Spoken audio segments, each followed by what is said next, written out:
தமிழ் மொழி என்றது ஒரு இழிவானதல்ல. அது எங்களுடைய தாய்மொழி, மொழிகளுக்கெல்லாம் தாய்மொழி. அது வழிபடுறதுக்கு உகந்த மொழி.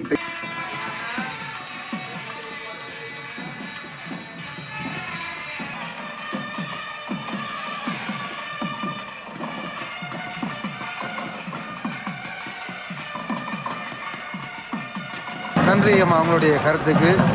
நன்றி. நீங்கள் இந்த சிவன் கோயிலுக்கு வந்திருக்கிறீர்கள். இங்கே பெண்கள் சுவாமி நடக்கக்கூடாது. சிவாய நம. ஒரு வேளை நடந்தால் அந்த இடத்திலே அந்த ஒருவர் விழும் பொழுது சாமி அவ்வாறே கவிண்டு விழுந்தால் என்ன சாமியை விழுத்து விட்டீர்கள். தமிழ் இறைவனுக்கு பிடிக்கவில்லை. ஆனபடியால் தான் ஓம் நமச்சிவாய இன்பமே சூழ்க எல்லோரும் வாழ்க. இந்த காணொலியில் என்னத்தை பற்றி பார்க்க போகிறோன்னு சொன்னால், ஞானலிங்கேஸ்வரர் சுவிட்சர்லாந்து நாட்டிலே பேர்ன் நகரத்தில் இருக்கும் ஞானலிங்கேஸ்வரர் கோயிலை பற்றி தான் இந்த பதிவு. முழுமையாக பாருங்கள். என்னென்றால் கடந்த 30ஆம் தேதி, கடந்த 8ஆம் மாதம் 30ஆம் தேதி நான் இந்த ஞானலிங்கேஸ்வரர் கோயிலில் நடைபெற்ற தேருக்கு சென்றிருந்தேன். உண்மையிலேயே சிறப்பாக இருந்தது. அதிலே மாற்று கருத்துக்கு இடமில்லை.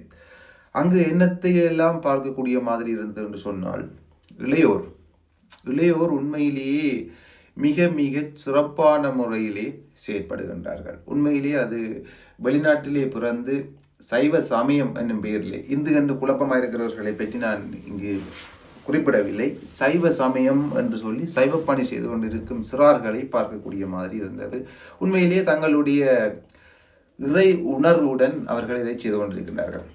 இங்கு பார்த்தோம்னால் இந்த கோவிலிலே ஒரு பெரிதொரு கோயிலை விட இங்கு என்ன ஒரு வேறுபாடு என்று சொன்னால், தமிழ் மொழியிலே எங்களுடைய தாய்மொழியிலே வழிபாடு செய்கின்றார்கள். இவர்களுக்கு பல கோயில்கள் இருக்கின்றது. ஈழமடை திருநாட்டில் இருக்கின்றது, டென்மார்க்கில் இருக்கின்றது, சுவிட்சர்லாந்தில் இருக்கின்றது, பிரித்தானியாவில் இருக்கின்றது, பிரான்சில் இருக்கின்றது. இப்படி தமிழில் வழிபாடு செய்கின்ற கோயில். சரி, அப்போ அந்த கோயிலை சென்று பார்த்தோம். இதுக்கு பலர் எதிர்ப்பும் இருக்கின்றது. அதாவது தமிழ் வழிபாடு என்று சொல்லி மலையாளத்தில் வழிபாடு செய்ய எதிர்க்க மாட்டார்கள். சங்கராச்சாரியாருடன் காணொலி அழைப்பில் பேசுவார்கள். ஆனால் தமிழ் வழிபாடு என்று சொன்னால் சில பேருக்கு உச்சியிலிருந்து உள்ளங்கால் மட்டும் பொங்குறது வளமை. அது உங்களுக்கு தெரியும் ஏன்னா. சரி, அது ஒரு பக்கம் இருக்கட்டும். வழிபாடு தமிழ், சமஸ்கிருதம். இதனை தாண்டி அவர்கள் சிவபரத்துவத்தை ஏற்று சிவனை முன்னிறுத்தி வழிபாடு செய்யும் சைவர்கள் தான். அங்கு ஒரு வேறுபாடும் இல்லை. மொழி மட்டுமே வேறுபாடு. மொழி தமிழர்களுக்கு தமிழ் ஒரு குறையானது அல்ல.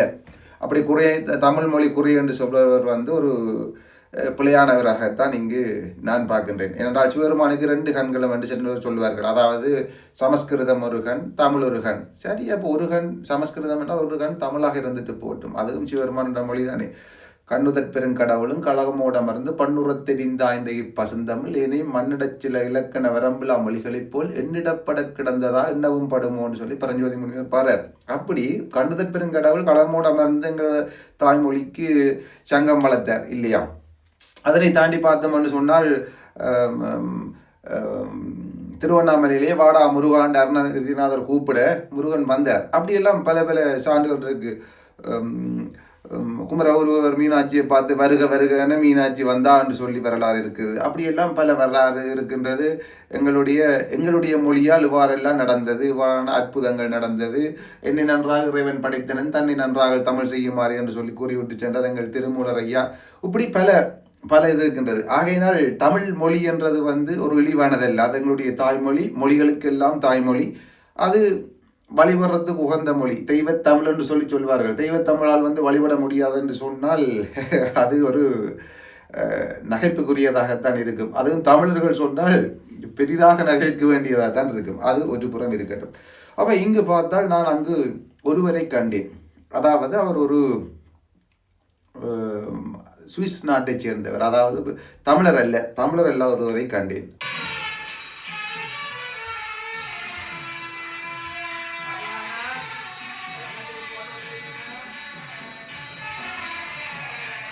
சரி, இந்த காணொலியில் வந்தவரை பார்த்துருப்பீங்க. இவருடன் பேசுவதற்கு கிடைத்தது. நீங்கள் எவ்வாறு இதற்குள் வந்தீர்கள், எவ்வாறு வடிவாக பாருங்கள். அவர் தீட்சை பெற்று சைவ சமய முறைப்படி தீட்சைகள் எல்லாம் பெற்றுத்தான் அவர் இறைபணி செய்து கொண்டிருக்கிறார். அதுவும் பாருங்க, சரியத்தொண்டு செய்து கொண்டிருக்கின்றார். பார்க்க அவ்வளவு ஒரு விருப்பமாக இருந்தது. இன்னும் ஒருவர் நின்றிருந்தார் வழியிலே, அவரிடம் பேசுவதற்கு கிடைக்கவில்லை.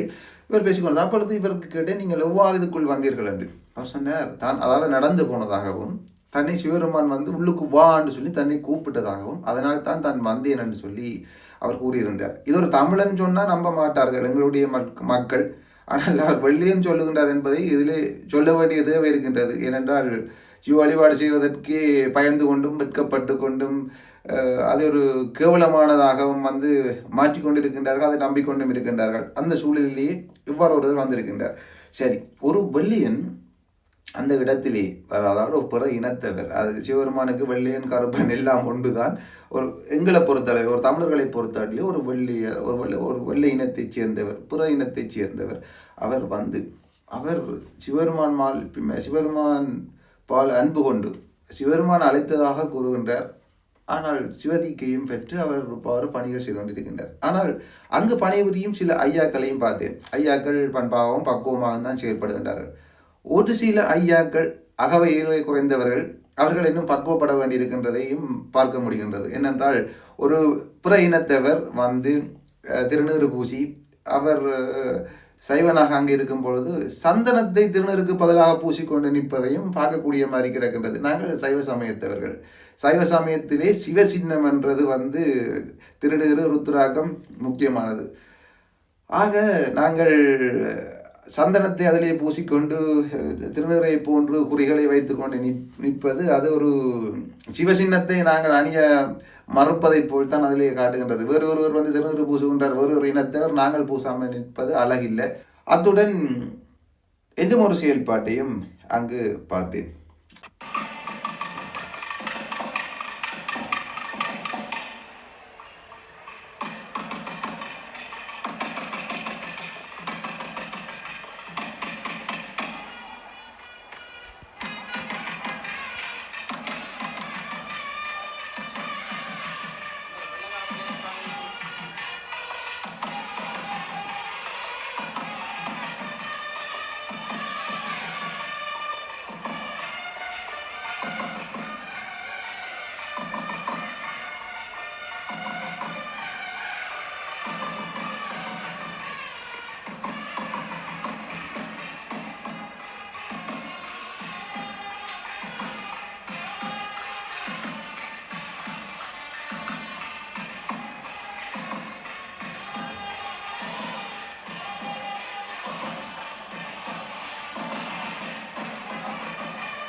காணொலியை பார்த்திருப்பீர்கள். இதிலேயும் ஒரு வேறுபாடு என்னவென்று சொன்னால், பெண்கள் இறைவியை தூக்கி கொண்டிருந்தார்கள். நாங்கள் சாமி காவர் என்றால் ஆண்கள் தான் காவுறதை பார்த்திருப்போம். இதிலே பெண்கள் காவக்கூடாதுன்னு குறிப்பிடப்பட்டிருக்கான உண்மையில் எனக்கு தெரியாது, காவக்கூடாது என்று சொல்லி. ஆனால் ஆண்கள் பெண்கள் எல்லாம் இறைவனுக்கு ஒன்று தான், இறைவனுடைய பிள்ளைகள் தான். நாங்கள் இந்த உடலை விட்டு இந்த உயிர் வழியில் போனால் அந்த உயிர் வந்து உயிருக்கு ஆண் பெண் என்றது கிடையாது என்று சொல்லுகின்றார்கள். ஆகையினால் அந்த வேற்றுமைகள் எவ்வாறு வந்தது என்பது எனக்கு தெரியாது. இருப்பினும் எனக்கு அது பிழையாகப்படவில்லை. அவர்கள் விரும்புகின்றார்கள், தூக்குகின்றார்கள். அதுக்கு ஆண் தூக்கலாம் பெண் தூக்கக்கூடாதுன்றது வந்து அது ஒரு ஏற்புடைய கருத்தும் அல்ல. இதனை பற்றி மக்கள் என்ன சொல்லுகின்றார்கள்? கேள்வி வந்து என்னன்னா, நீங்கள் இந்த சிவன் கோயிலுக்கு வந்திருக்கிறீங்க, இது வந்து பெண்களும் சுவாமி காவிரம், இதை பற்றி உங்களுடைய கருத்து என்ன? பெண்களும் வந்து சுவாமி காவிரம் வந்து அந்த நாளில் ராயராய சோழர காலத்தில் வந்து அந்தணர்கள் வந்து என்ன தொடக்கூடாது கொல்லக்கூடாதுன்னு ஒரு இதை கொண்டு வந்து பாணியை வச்சு கொண்டு வந்தவங்க பெண்களும் இங்கிற மாதிரி மனிதர்கள் தான், இல்லைன்னு இல்லை. அவர்கள் தூக்குறதால எந்த ஒரு பிரச்சனையும் இல்லை. அதாவது வந்து அவர் சொல்கிறது வந்து என்ன தெரியுமா, அவர்களுக்கு வந்து மாதவிடாய் வர்ற காரணத்தால் தான் தூக்கு இப்படிதான் இல்லை. அது அப்படி என்று அது கடவுளால் கொடுக்கப்பட்ட ஒரு வரம் உண்டு. அது ஆண்களுக்கு இல்லை, ஆனால் பெண்களுக்கு அது கொடுக்கப்படுது. இன்றைக்கு உலகங்களையும் வந்து பெண் தெய்வங்கள் தான் கூட. பெண்கள் வந்து சாமி தூக்குறதால இன்னும் பெண்களுக்கு, ஆண்களுக்கு தான் இன்னும் பெருமை, ஆண்களுக்கு தான் பெருமை இல்லை. விளங்கிட்டா? சிலர் வந்து இது ஆண்கள் செய்கிற வேலை தான், இது பெண்கள் தூக்கக்கூடாதுன்னு வந்து சில எதிர்கருத்துக்களை வந்து வைக்கிறார்கள் வந்து வைக்கிறாங்க. ஆண்கள் செய்கிற வேலைன்னு சொன்னால் எனக்கு ஆண்கள் செய்கிற வேலையெல்லாம் படிப்பை பொறுத்தளவு பெண்களும் செய்யணும் செய்யணும். அப்போ அதுக்கு என்ன சொல்லிடணும், இந்த ஆண்கள் வந்து கல்யாணம் செய்து போட்டு பெண்களும் வேலைக்கு போகிறதுக்குன்னு சொல்லிடணுமே அப்படின்னு அதே நிப்பாட்டவில்லை வேணும். ஆண்கள் செய்கிற வேலையை விட பெண்கள் கூட வேலை செய்யும். உங்களுக்கு இப்போ இது பெண்கள் தூக்குறதுல உங்களுக்கு மகிழ்வாக இருக்குது? எனக்கு சந்தோஷம். அது உண்மையில் இன்றைக்கு இந்த சிவன் கோயிலில் தீர்த்த திருவிழாவுக்கு வந்திருக்கிறேன். பெண்கள் தூக்கேக்கு எனக்கு ஒரு சந்தோஷம். இன்றைக்கு நான் வீடியோ கூட எடுத்து வச்சிருக்கிறேன். இதில் வந்து எந்த ஒரு ஆட்சேபனையும் இல்லை. வரவணும், பெண்களும் வரவணும், நிர்வாகங்களுக்குள்ள வரவணும், எல்லா இதையும் செய்யணும். அதை உங்களுக்கு உழைச்சி தர வேணும், வீட்டில் சமைக்க வேணும், சொல்ல வேணும், பிள்ளை பெற வேணும், எல்லாம் செய்யணும். நாங்கள் பேசிக்க காண்டமாக பேசுவேன், பண்ணிக்குவோம். உங்களோட கருத்து எல்லாம் பெண்கள் செய்யணும். அது இந்த சாமி காவக்கூடாது, அது செய்யக்கூடாது, இது செய்யக்கூடாது. நான் அதுக்கு வந்து சாமி காவக்கூடாதுன்னு சொல்கிறதுக்கு நேரியே சொல்கிறேன். நீங்களெல்லாம் வந்து பெண்கள் அடிமைப்படுத்தி தான் வாழ்றீங்க என்னை பொறுத்தவரை. நன்றி. நன்றி. ஓம் நம சிவாயா. ஓம் நம சிவாயா. வணக்கம் ஐயா. வணக்கம். என்னென்னா நீங்கள் சிவன் கோயிலுக்கு வந்திருக்கிறீங்க. இங்கே வந்து ஒரு அதாவது வேறு இடங்களில் காண முடியாமல் பார்க்கக்கூடிய மாதிரி இருக்கு. என்னென்றால் சுவாமிகா ஆகுறத வந்து பெண்கள் சுவாமிகா ஆகணும். இதை வந்து வேறு இடத்துல பார்க்க முடியாது. இது சரியா பிள்ளையா? இதை நீங்கள் எப்படி பார்க்குறீங்க? வணக்கம். எங்களுடைய சைவ சமயத்தினுடைய 63 நாயன்மாருடைய காலத்தில் பார்த்தாலும் அங்கும் பெண்கள் காரைக்காரமே போன்றவர்கள் இருக்கிறார்கள். எந்த மதத்திலும் இல்லாத ஒரு சுதந்திரம் சைவ சமய மதத்தில் இருக்கின்றது. யார் எப்படி விரும்புகிறார்களோ, யார் எப்படி நினைக்கிறார்களோ அப்படி வழிபடக்கூடிய ஒரு உரிமை எமது சமயத்தில் இருக்கின்றது. குறிப்பாக கண்ணப்ப நாயனார் இறைச்சியை படைத்து அவர் இறை அருளை பெற்றார். அந்த வகையில் எந்த ஒரு கட்டுப்பாடுகளோ அல்லது ஒரு தடங்கள் விதிமுறைகளோ இல்லாத ஒரு வழிபாட்டு முறையைத்தான் எமது மூதாதையர்கள் ஆதியில் இருந்து கடைப்பிடித்திருக்கிறார்கள். குறிப்பாக இயற்கையை வழிபட்ட நமது மூதாதையர்கள் காலப்போக்கில் மிருகங்கள், பாம்புகள் போன்றவற்றை வழிபட்டார்கள். அதன் பிறகு படிப்படியாக நாகரிகம் வளர்ந்தபோது அந்த ஆரம்ப நிலையிலேயே பெண்களுடைய வழிபாட்டு முறைகள் எமது மூதாதையர்கள் வழிபட்டு வந்திருக்கிறார்கள். அந்த வகையில் பெண்கள் இறைவனை துதிப்பதும், இறைவனை தூக்குவதும், இறைவனை வழிபடுவதையும் எங்கும் எந்த ஒரு நூல்களிலும், இதிகாசங்களிலோ அல்லது புராணங்களிலோ அல்லது ஆதி வழிபாட்டினுடைய எங்களுடைய மூதாதையருடைய காது வழி கதைகளிலோ நான் கேள்விப்பட்டதில்லை. பெண்கள் இப்படித்தான் வழிபட வேண்டும் என்ற கட்டுப்பாடு எமது சைவ சமயத்தில் இல்லை என்பதை நான் ஆணித்தரமாக சொல்ல விரும்புகிறேன். அவர்கள் விரும்புகின்ற ஒவ்வொரு மனித ஆத்மாவும் தான் விரும்புகின்ற வழியில் தோற்றி வழிபடுவதற்கு எமது சைவ சமயத்தில் இடம் இருக்கு என்பதில் மாற்று கருத்துக்கு இடமில்லை. நன்றி. நன்றி. சிவாய நம. நன்றி. ஓம் நம சிவாய. வணக்கம் அம்மா. என்னென்னா நீங்கள் இப்போ சாமி தூக்கி இருக்கிறீங்க. இப்போ இந்த இடத்துல நீங்கள் சாமி தூக்கி இருக்கிறீங்க. இதை தூக்கும் போது உங்களுடைய மனநிலை எப்படி இருக்குது? அந்த இனியில் அந்த கடவுளோட அருளை அனுபவித்த ஒரு உணர்வு இருந்தது. தூக்கி முதல் அந்த தண்டு இந்த தோளில் வைக்கும்போது என்னை அறியாமலே இந்த கண்கள் கிளம்பி அந்த நெஞ்செல்லாம் நிரம்பி கடவுள் எனக்கு இந்த அருளை தந்ததுக்கு நன்றி என்று சொல்லணும் போல இருந்தது. நீங்கள் இதுக்கு முதல் எப்படி ஒன்றும் தூக்கினதில்லை? இதுக்கு முதலும் இங்கே தான் எனக்கு கிடைத்தது இந்த சந்தர்ப்பம். சுசில மட்டும்தான் நான் அதை அங்கே டென்மார்க்கில் இருக்கிற கோயிலே இருக்கா 2 தரம் செய்கிறாங்க. நான் கடை செய்தேன். உங்களுக்கு அதாவது உங்களுடைய சிறு வயசில் இதை வந்து நீங்கள் இப்படி பெண்கள் தூக்கலாமான்னு சொல்லி நீங்கள் ஏங்கின ஒரு சூழல் இருக்கா? ஐயோ நாங்கள் எங்களுடைய இறைவியோ நாங்கள் தூக்கினா அப்படி இருக்கும் ஆண்களை போலண்டா அப்படி நீங்கள் நினைத்திருந்து உண்டா? அப்படி கனவு சமயம் பற்றி நினைச்சிருக்கிறேன். என்னென்னா பெண்கள் அது செய்யக்கூடாது, இது செய்யக்கூடாதுன்னு சொல்லுவதையால் எனக்கு தெரிஞ்ச சமய அறிவில் பார்வதி அம்மன் மாநில காப்புறம் தான் அவண்ட கையால் தான் சிவலிங்கத்துக்கு பூஜை செய்து கேதார கௌரி விரதம் கொடுத்து சிவனை அடைஞ்சவர். ஒரு பெண் செய்யக்கூடாதுன்னு தங்களோட சமயத்தில் சொல்லி இருந்தாலும் தான் அவள் எப்படி சிவலிங்கத்துக்கு பூஜை செய்திருப்பாள். அவள் மாநிலத்தை தான் பிறந்தவள். அவருக்கு கடவுள் என்ற அறிவே அவருக்கு இருக்கே இல்லை அடையுங்கிறது. அப்போ நான் நடுவில் நினைக்கிறேன், எங்களோட சைவ சமயத்தை எல்லாரும் சரியாக புரிந்து கொள்ளாமல் இப்படி பெண்கள்லாம் ட்ரைவ் செய்யக்கூடாது பிள்ளையான கருத்துக்களோடு இருக்கிறவங்க. ஆனால் அதை வெளிப்படையாக சொல்லுற அளவுக்குரிய தைரியம் வழிமுறைகள் எனக்கும் தெரியுது. நன்றி அம்மா உங்களுடைய கருத்துக்கு. நன்றி. ஓம் நம சிவாய. வணக்கம் ஐயா. வணக்கம். என்னென்னா நீங்கள் இங்கே சிவன் கோயிலுக்கு வந்திருக்கிறீர்கள். இங்கே வந்து ஆண்களை போன்று பெண்களும் சுவாமி தூக்கினோம். இது உங்களோட பார்வைக்கு எப்படி இருக்குது? சரியா பிள்ளையா? அவை தூக்கலாமா தூக்கக்கூடாதா? தூக்கக்கூடாதுன்னு சொல்லி ஒரு சார் சொல்லினோம், தூக்கலாம்னு சொல்லித்தான் இப்போ இந்த இடத்துல வந்து விடப்பட்டிருக்கு. இது பற்றி உங்களுடைய மனநிலை எப்படி இருக்குது? சரி இல்லை இது பிள்ளையான முறைன்னு சொல்லி நீங்கள் நினைக்கிறீங்களா? ஒரு நாளும் நான் அது பிள்ளைன்னு சொல்ல மாட்டேன். என்னத்தை கண்டால் என்னட்ட ஒரு கேள்வி இருக்குது. பெண்கள் ஆலயத்தை சுற்றி சுவாமி தூக்கக்கூடாது கூடாது என்று எங்கேயாலும் எங்களுக்கு ஒரு வரலாற்று சான்றோ அல்லது வரலாற்று ஆதாரம் இருக்கான்றதை இந்த எதிர்கருத்தை முன்வைக்கிறார்கள். அதை நிரூபிக்க வேணும். அது இல்லை. மற்றபடி அதில் ஒரு தப்பு இருக்கிறதா நான் பெண்களுக்கு வல்லமை இருக்குது. அவர்களுக்கு சில வேளையில் அவர்களை அனுமதிக்காததால் இவ்வளோ காலம் அந்த ஒரு இனங்கள் அப்படி இனம் இல்லை அல்லது நாங்களே தூக்கக்கூடாது ஒரு எதிர்பார்ப்பு வைக்க இருந்திருக்கலாம். அல்ல அப்படி ஒன்று அனுமதிச்சதால் இப்போ அவர்களுக்கு அந்த சந்தோஷத்தை நாங்கள் கொடுக்கதான் முடியும். மற்றது இறைவன் பார்வையில் எல்லாரும் சமப்பட்டீங்க. பெண்களுக்கும் அந்த உரிமையை கொடுக்குறதில் எந்த தப்பும் இல்லை. நான் அதை வரவேற்கிறேன். நன்றி ஐயா. சிவாய நம. வணக்கம். ஓம் நம சிவாய. ஓம் நம சிவாய. நீங்கள் இந்த சிவன் கோயிலுக்கு வந்திருக்கிறீர்கள். இங்கே வந்து பெண்கள் சுவாமி தூக்கினோம். ஆண்களை போன்று பெண்களும் அம்மனை காவி கொண்டு வந்தார். அம்மனை வந்து தூக்கி கொண்டு வந்தார்கள். இதை பார்க்கும் பொழுது உங்களுடைய மனநிலை எப்படி இருக்கு? நீங்கள் கூட தூக்கி இருக்கிறீங்களா? இங்கே நான் பொதுவாக வேறு கோயில்களை நான் கண்டதில்லை. சின்னலேருந்து நான் பார்த்ததில்லை.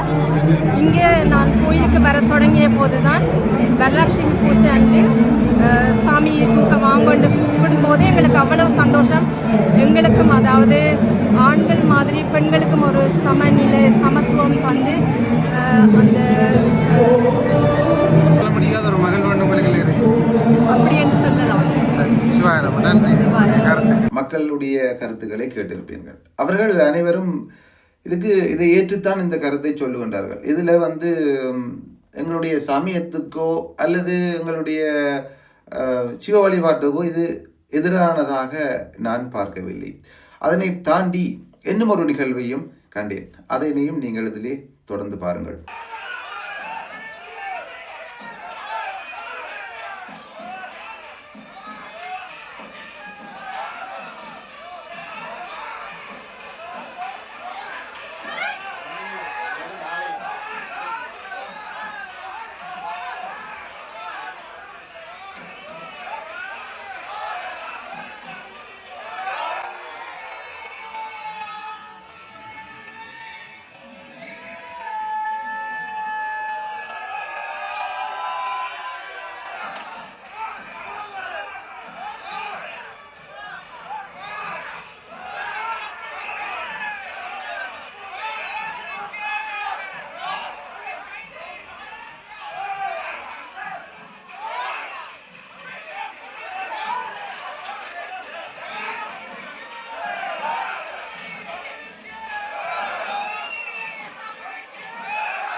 சரி, இந்த காணொலி எல்லாம் நீங்கள் பார்த்துருப்பீங்கள். இங்கு ஒரு 2-3 பேர் அதிலே நீங்கள் பார்க்கும் பொழுது அதில் கண்ணாடியை பார்த்துருப்பீர்கள். நிலத்திலேயே கண்ணாடி வைத்திருக்கின்றார்கள். அந்த கண்ணாடிக்கு மேல் விழுந்து ஒழும்பினார்கள். அடுத்தது ஒரு ஐயா வயதானவர் தண்ணி அடித்த அடியில் தண்ணியை பிடிச்சு கொண்டிருக்கும் பொழுது அவரால் மூச்செடுக்க முடியவில்லை. இறுதியாக அவரை அவர் மற்ற பக்கத்துக்கு அங்காலிருந்து நடந்து சென்றார். அத்துடன் இன்னும் ஒரு ஐயா வந்து உலக்கப்பட்டு வீட்டியெல்லாம் கிழிஞ்சிட்டு. ஒரு அருந்தப்பு சாமி கவண்டு இருக்கும். நான் அதில் அந்த இடத்தில் நின்றபடியால் நான் வடிவாக உறுதியாக கூறுகின்றேன், கவண்டு இருக்கும். சரி, இதுகள் எல்லாத்தையும் வந்து காணொலியில் என்னத்துக்காக பாணி கதைக்கிற, அந்த இடத்தில் சொல்லியிருக்க வேண்டும் அல்லவா என்று சொல்லி நீங்கள் கேட்கலாம். அந்த இடத்திலே ஒரு ஐயா உணவுகளை வந்து உணவுகள் எவ்வாறு போகின்றதா இல்லையா என்னன்னு சொல்லி அவர் பார்த்துட்டு இருந்தார். நல்ல வடிவாக உணவில் ஒரு குறையும் இல்லை என்று நினைக்கின்றேன். ஒரு 3-4 கறியுடன் உணவு இருந்தது. சிறப்பான உணவு, திருவாமுது நல்ல சுவையாக பரிமாறப்பட்டது. அப்போ அது நான் நினைக்கிறேன் 2000-2500 பேருக்கு உணவு என்று சொல்லி அதில் இருந்தவர்கள் பேசினதை கேட்கக்கூடிய மாதிரி இருந்தது. அவ்வளவு பேருக்குமான உணவு சரியான முறையிலே போய் சேர வேண்டும் எனும் அடிப்படையிலே அந்த ஐயா அங்குமிங்கும் ஓடிக்கொண்டிருந்தார். அப்போ அவர் மட்டும் பச்சை வேட்டி கட்டாத அந்த இடத்திலே காண கிடைச்சது. என்னுடன் ஒருவர் கூட வந்திருந்தார். அவரும் நானுமாக போய் நின்றோம். அந்த என்னுடன் வந்தவர் தான் ஐயாவுடன் கதைச்சு கொண்டிருந்தார். ஐயா இப்படி வந்து நடந்தது, இப்படி எல்லாம் விழுந்துட்டினோம், இது பார்க்க வேணும் ஒருக்கான்னு சொல்லி பேசிக்கொண்டிருக்கும் பொழுது அங்கு 2 ஐயாவுக்கு ஒரு அடியவர் செம்பிலே தண்ணியை கொண்டு வந்து தலையில் ஊற்றி விட்டார். அப்போ அந்த இடத்திலே அவருடைய செயற்பாடும் தடப்பட்டு விட்டது. ஆனால் ஐயாவுக்கு கூற வேண்டியதை கூறியாகிவிட்டது. ஐயா இவ்வாறு செய்தது வந்து ஐயா வந்து அது ஏற்றுக்கொண்டார். வாரெல்லாம் நடந்து விட்டது. சரி, அடுத்த முறை தாங்கள் அதை பார்த்து கொள்வோம் உறுதியளித்து விட்டார். சரி, ஐயா உறுதியளித்த பின்னரும் எதற்காக இந்த இடத்திலே இதை பற்றி பேச வேண்டிய ஒரு சூழல் அமைந்ததுன்னு சொன்னால், அதிலே நீங்கள் காணொலியிலே கேட்டாலே தெரியும், இது பிழையான முறை, இவ்வாறு செய்தது பிழை. இப்போ எல்லாம் காணொலியிலே சொல்கின்றார்கள். காணொலியை சார்ந்தும் பல உறவுகள் வந்து கூறினார்கள். ஐயாவுக்கு கூறிவிட்டீர்கள். சரி, இந்த ஐயாவால் இவ்வளவு பேருக்கு எவ்வாறு இந்த செய்தியை எடுத்து செல்ல முடியும், எவ்வாறு சொல்ல முடியும்? 4 ஆண்டுகளாக தான் அங்கு வருவதாகவும் 4 ஆண்டுகளும் இவ்வாறு தான் நடக்கின்றது, பிழை என்று எடுத்து சொல்லியும் அந்த அடியவர்கள் கேட்கின்றார்கள். இல்லை, என்ன செய்வது? இது ஐயாக்களுடைய பிழையை தாண்டி இது அடியவர்களுடைய பிழை, என்ன செய்யலாம், முடியவில்லை என்று சொல்லி சொன்னார்கள். என்னென்றால் உண்மையிலேயே நீங்கள் இதனை பாருங்கள், அந்த தண்ணி பாய்வது இது எல்லாத்தையும் பார்த்தால் ஒரு அந்த இடத்திலேயே ஏதோ குளிக்காம வந்து விட்டு குளிப்பதை போல் இருக்கின்றது. நீங்கள் ஜிஎன்ஐ அதாவது சம்பவம் கொண்டு வந்தால் தலையில வச்சு மொழியை போட்டு அப்படியே கோயிலுக்கு வட்டியை கட்டி கொண்டு போகலாம் என்றதை போல் இருக்கின்றது. அடுத்தது இந்த வயலில் சூடடிக்கல உலகேந்திரம் சுற்றி அடித்ததை போல் வந்து உள்ளுக்கு சாமி வரும் பொழுது சுற்றுவதில்லை, சாமி வந்து நேராக வர வேண்டும். அதுக்கு அடுத்ததாக வந்து பன்னீரும் மஞ்சளும், சில இடத்திலே வேப்பிலை சேர்த்து கொள்வார்கள், சில இடத்திலே வேப்பிலை மட்டுமல்லாது வில்வமிலையும் சேர்த்து கொள்வார்கள். சேர்த்துத்தான் அந்த இடத்திலே தெளிப்பது, தண்ணீரை தெளிப்பது. இது வந்து பூங்கொண்டுக்கு தண்ணி அடித்த மாதிரி தோட்டத்துக்கு தண்ணி அடித்தது மாதிரி வந்து அடிப்பது அல்ல. அது வந்து ஒரு கேளிக்கையாகவும் களியாட்டமாகவும் இறைவனை வைத்து செய்வது நன்று அல்ல. அத்துடன் அந்த இடத்திலே ஒரு வேளை அப்படி நடக்கக்கூடாது. சிவாய நம ஒரு வேளை நடந்தால் அந்த இடத்திலே அந்த ஒருவர் விழும் பொழுது சாமி அவ்வாறே கவிண்டு விழுந்தால் என்ன ஒரு செய்தி வரும் என்பதையும் நான் கூறி வருகின்றேன். தமிழ் வழிபாடு செய்பவர்கள் நீங்கள் இந்த சாமியை தூக்கி சுற்றி சாமியை விழுத்தி விட்டீர்கள், தமிழ் வந்து இறைவனுக்கு பிடிக்கவில்லை, ஆனபடியால் தான் இவ்வாறான ஒரு பிழையானது நடந்தது என்று சொல்லுவார்கள். என்ற அவ்வாறு தான் சொல்லக்கூடியவர்கள் தான் இருக்கின்றார்கள். ஏனென்றால் தமிழ் வழிபாடு செய்வது தமிழ் குறிக்கப்பட்டவர்கள் இல்லாதவர்கள் வழிபாடு செய்வது குறிக்கப்பட்டவர்களுக்கு எரிகின்றது. அவ்வாறு எரிவதால் தான் மலையாள பூசையை எதிர்க்கவில்லை, சங்கராச்சாரியருடன் கதைத்துக் கொண்டிருக்கின்றார்கள், சிவபரத்துவம் இல்லாதவர்களுடன் வந்து காணொலிகளை எப்படி கதைத்துக் கொண்டிருக்கின்றார்கள்.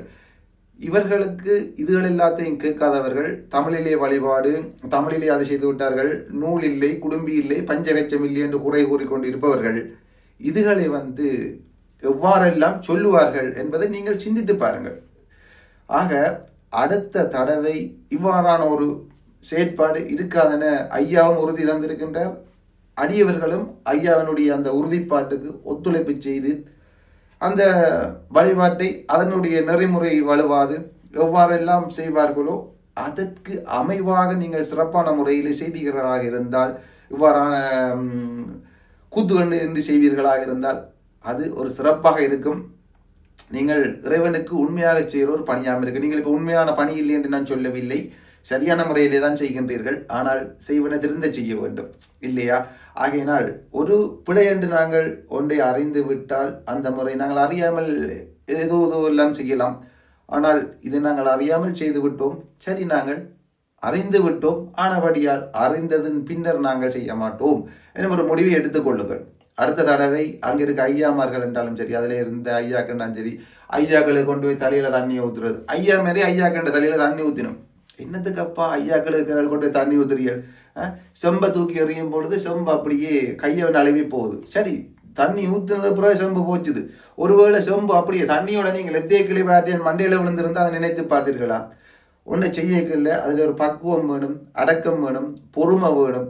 அதை வேண்டி நாங்கள் செய்யும் பொழுது அந்த இடத்திலே நாங்கள் நிலை தடுமாறிவிடக்கூடாது. நிலை தடுமாறிவிட்டால் போதையால் மட்டும்தான் நிலை தடுமாற்றம் என்று சொல்லி இல்லை. எங்களுடைய நாங்கள் இழந்து விடுவது. நாங்கள் ஒரு குருவென்று சொன்னால் நாங்கள் எங்களை அந்த இடத்தில் இழக்கக்கூடாது. நாங்கள் அந்த இடத்திலே நேர்த்தியாக நேர்மையாக நின்றால் தான் வரும் அடியவர்களை நாங்கள் சரியான முறையில் வழி நடத்தலாம். நாங்களே செம்பு தூக்கி எறிந்து செம்பு ஒருவருடைய தலையில் விழுந்தால் அது நாளைக்கு எவ்வாறு போகும் என்றதை நீங்கள் சிந்தியுங்கள். நான் கூறும் கருத்தை பார்த்து நீங்கள் கவலையோ கோபமோ அடையாமல் இதனை பார்த்து நீங்கள் சிந்தித்தால் அனைத்தும் சிறப்பாக இருக்கும். வேறு என்ன? எல்லாம் சிவமயம், அன்பே சிவம், அதுவே நலம், பொய்யாயின எல்லாம் போயகர வந்தருளி. நன்றி. ஓம் நமச்சிவாயம்.